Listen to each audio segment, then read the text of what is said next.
friends, thanks so much for being here. This is the process video for my smile layout for Paige Taylor Evans cut file design team this week. And I started off making a color wheel. You'll see green and yellow makes lime, pink and yellow makes orange, and so on. And all these papers are from Paige's beautiful Splendid collection, and you'll see the cut file numbers on the screen.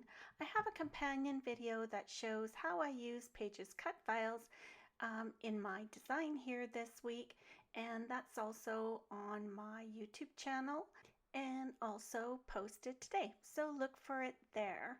Now I pre-stitched with a chain stitch my color wheel, and I'm just going to show you here a little bit of chain stitching.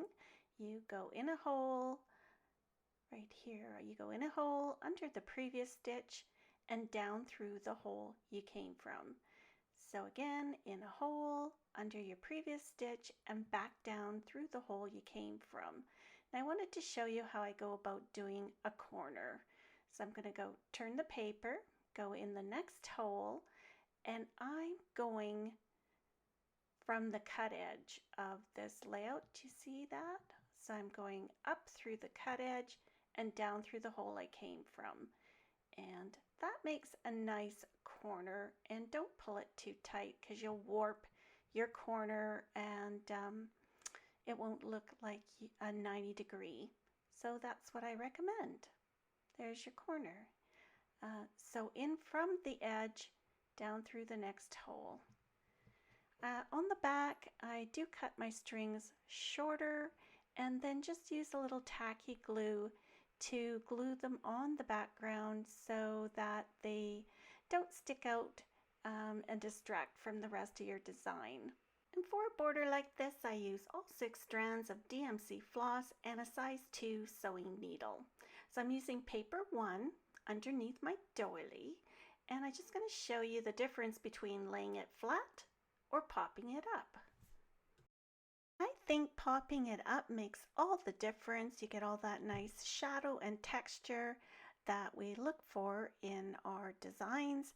And I've used scrapbook.com 3D foam tape on the back. I'm not going to show you it all, but I went around the border and then cut some smaller pieces within the doily to ensure it was popped up evenly on paper 1. So those of you who are new to using cut files, I just wanted to show you with a piece of the doily how I go about paper backing my cut files. And if you've watched the companion video, you would see how I make these pieces the perfect size to lay behind Paige's cut files. And this is my preferred method. I will add a link in my description box here for a video that my talented, creative, and lovely teammate Valerie Bisson has made for Cricut users that show how to make offsets of cut file pieces in the Cricut software. So on screen you'll see that I am making holes for my stitching with my DMC floss, all 6 strands, and I use the chain stitch on this project. So I use the same foam tape on my color wheel and pop that up over the doily so that the center feature could be seen through the center of the color wheel.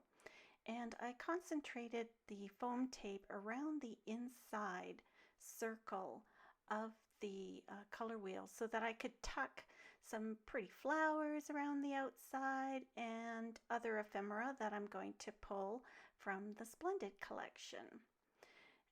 The smile banner, I've layered that with a doily banner because these cut files are all about doilies, so I thought that looked really pretty. And why not use 2 banners if you have them instead of 1? Layer them together, and that makes a big difference, I think. And I'm not gluing or taping anything down. I'm just laying things onto my backgrounds and cut files just to see where I want to put them. And some items like the floral collages from the floral die cut package, I actually cut in half because some of it's going to fall under a bigger flower and I don't want to waste them. So I have no problem cutting my flowers in half, and they go twice as far. I picked out flowers so that I could, in most cases, do a tone on tone design with the exception of the floral clusters. They're really pretty multicolors, and the clusters that I chose for the most part match with the colors around it. And I just thought that brought the color wheel and my floral clusters together nicely. I originally thought I was going to use some of the 2x2s to frame my photos, but you'll see later on that I changed my mind, which is done quite often when I'm designing. Things come and go, and I decided to go with just one photo. So I'm using a combination of the cardstock stickers, and I pop a lot of it up with foam tape again because I really love to see all that dimension on my designs. And I also take time to bend up slightly all the leaves and flower petals, just to again give it a lot of texture and dimension to the design. So I really love how paper one peeks through the doily with all the pretty colors that coordinate with the rest of the collection and the paper that I used in the color wheel. So at this point of my design layout, I really have a sense of where I want to put things. I've kind of previewed them in certain spots, and I'm making commitments with either tacky glue from my fine line bottle or some 3D foam tape. I generally just use what works. You'll see with this butterfly, it was kind of tricky to stick on the epoxy smile banner, so I went ahead and used some foam tape.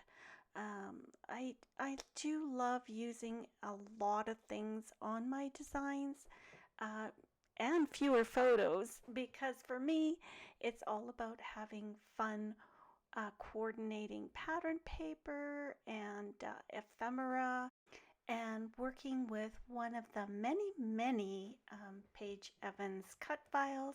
You can find them in the Silhouette Design Studio or Paige by Paige.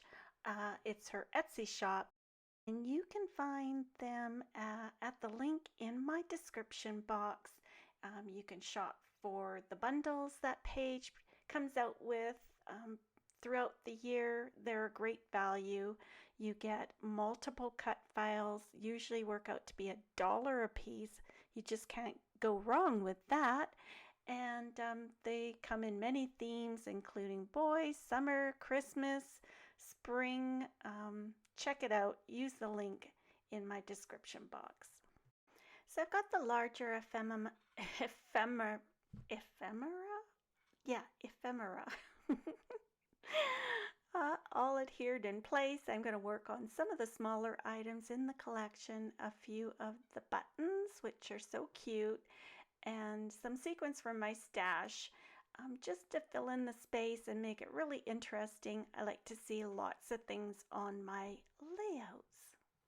With that being said, I do like to leave a void of ephemera and any photos in one section of the layout, just to give your eyes a place to rest. And on this layout, it's the top left-hand corner. So quick review, I used Paige's doily cut file and popped that up over my background, paper one, and stitched a border on that. Then I also used the circle doily, cut that out, colored it like a color wheel, and stitched that as well, and added ephemera with flowers and a banner, and shaped the flowers for extra texture. And here I am adding my photo.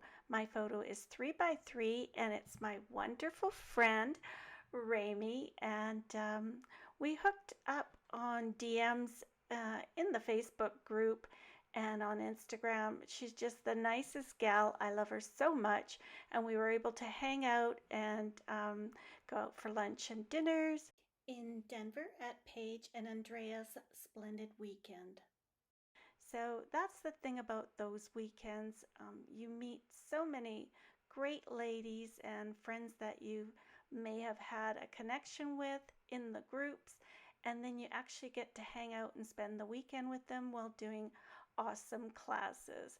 So if you have the opportunity to join in some of these getaways, you really might want to consider it. It was totally magical, and I had so much fun, and I can't wait to do it again. So I'm just adding a few more of the epoxy dots, which are hearts and circles, tone on tone, and I'll also add a little bit of stickles. Gold is my color, and some gold thread, and I just add my gold acrylic paint with the tip of my paintbrush rather than splatter it, because I actually like it to be in certain places, and splattering is a little reckless for me. I know it looks awesome on a lot of layouts, but for me that just works a little better. So I want to thank you so much for being with me, and if you want to see how I use Paige's awesome cut files to create my layout today, do check out the companion video. Likes and subscribes are appreciated, and if you have any questions, please just leave them in comments. There's also additional links to some information associated with the design in my description box. So happy scrapping, everybody, and we'll see you again soon. Bye-bye.